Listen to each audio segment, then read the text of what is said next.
So what I'm doing here is just messing around with the half-whole diminished sound.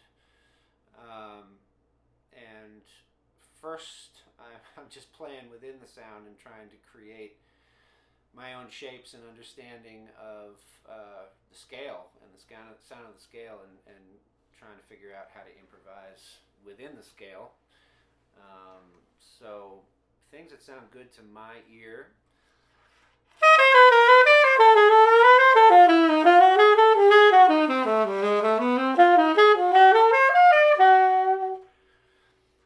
So yeah, I'm doing this for a little bit. I'm just kind of like isolating that sound. Now the next step for me is I'm covering a lot of ground with this one scale. So I've got my D7, F7, A flat 7, B7, and the scale and the sound of the scale is implicative of these chord functions, which are 5-1 relationships a lot of the times. But on the other side of the scale, we have resolutions to G, B flat, D flat, and E. And so now, not only am I going to try to improvise within the context of the scale, but now I'm going to think about resolving the scale. So here's an instance where I'm going to resolve my D7 to my G.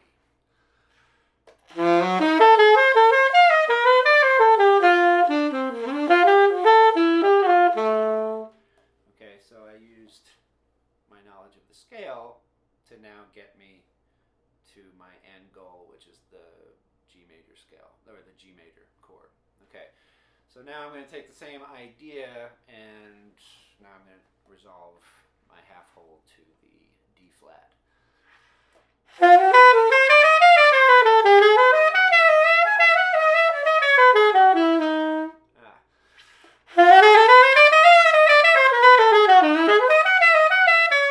Okay, a little better. So you see, I'm thinking more along the lines of this scale can lead us to all sorts of different places, any variety number of places. Here's, I'm going to use the half whole to get to the E major.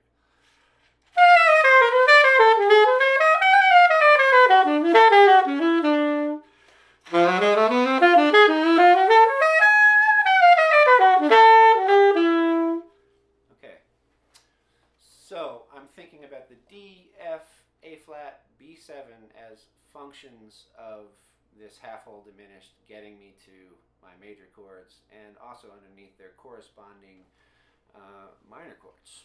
So here I'm going to go for like A flat 7 to G minor using my half whole. And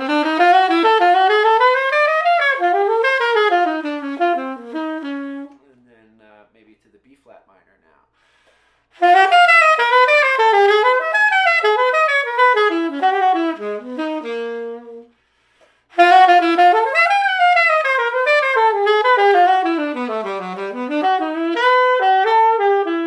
That was to my C sharp minor. Okay.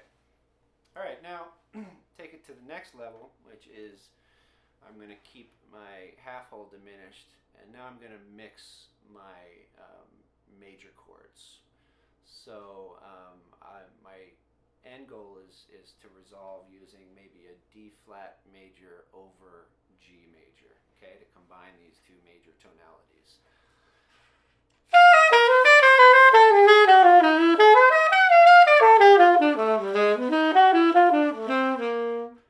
Okay, so that was, to me, was definitely D flat over G, and then I flip-flopped and I went G over D flat. Okay, so all the while I'm still using the function of my 5 chord to resolve to different major tonalities and minor tonalities. Now I'm going to do the same thing with a combination of, I don't know, E minor and B flat minor, let's say.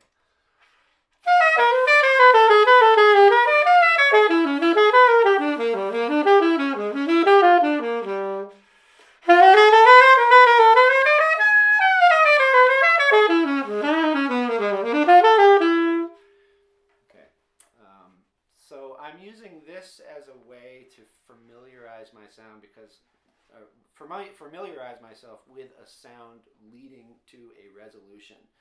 And you can create your own resolutions just by picking whatever. Let's say, what I'm doing here in this video.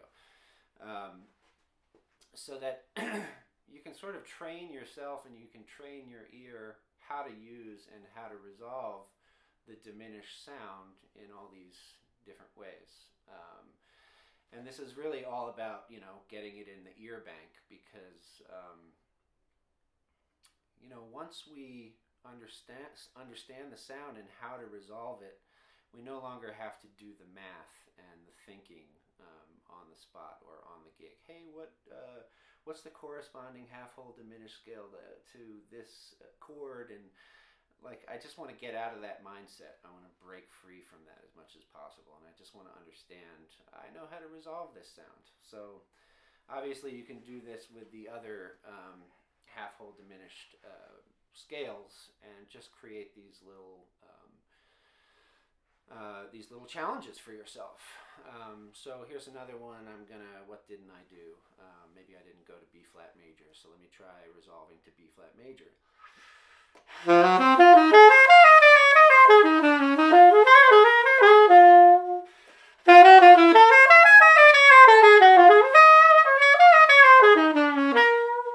Okay, so now I'm going to take that B flat major and combine it with the tritone of the E major.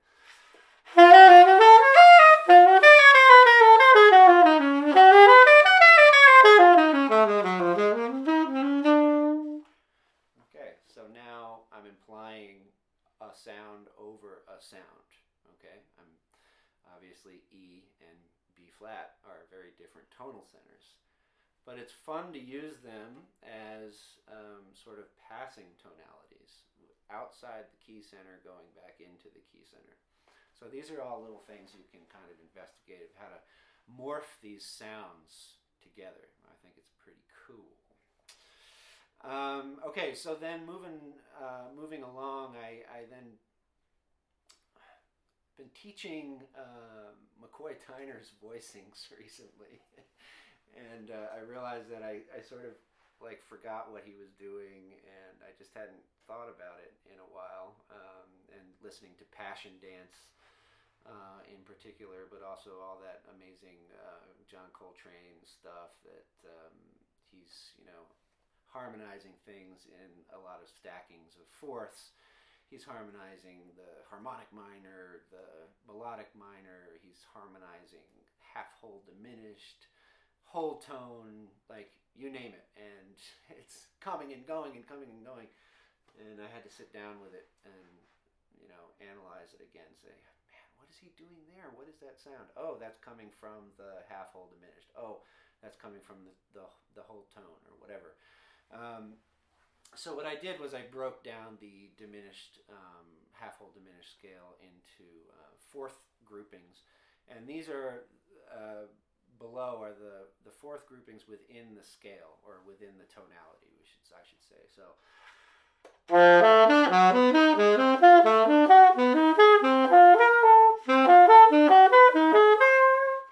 Okay, sorry, I'm not nailing it here.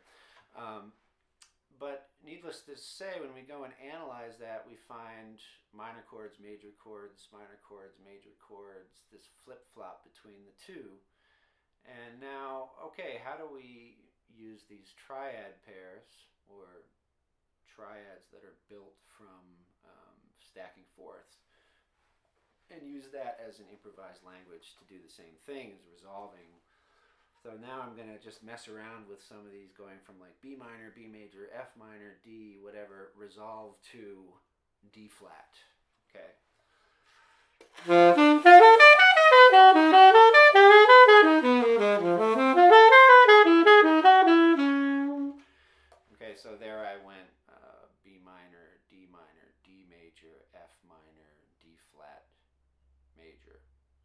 superimposing these triads that come from the half whole diminished over the dominant function to resolve to the one. This sounds very complicated. Let me try another pass at this. Okay.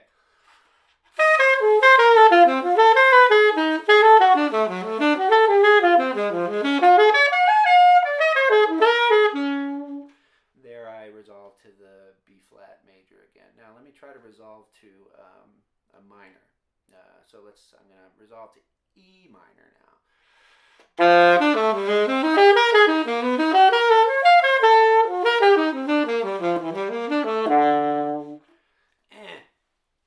I'm learning too, getting better at this. So I'm really trying to just randomize and generate now the use of these triads, whereas before I was just sticking to. Now I'm departing from the scale and I'm using the triads.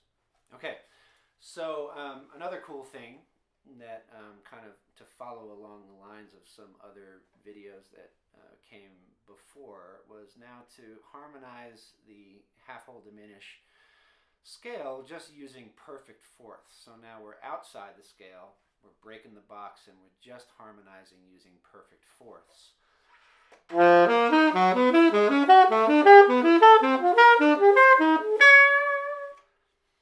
So that's another useful tool for sort of thinking outside of maybe traditional harmonic contexts and getting yourself to resolve in new and different ways, just thinking about perfect fourths instead.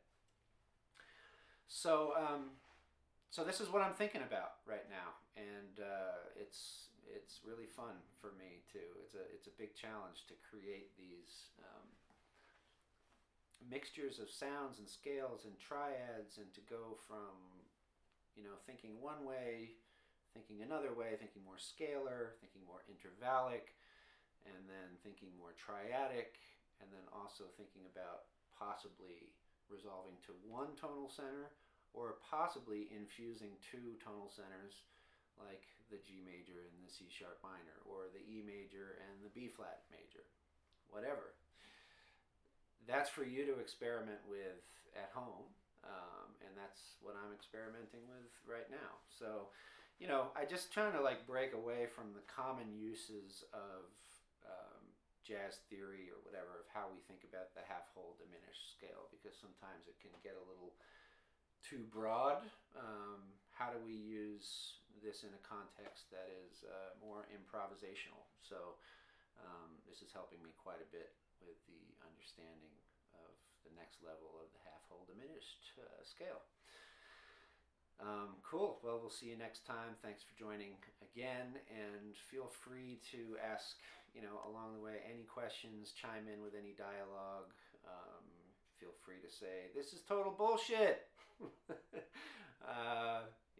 I'm happy either way. Challenge me. It's cool. Great. Well, thanks again. And I'm Lauren Stillman, and this is my Patreon page. Thanks.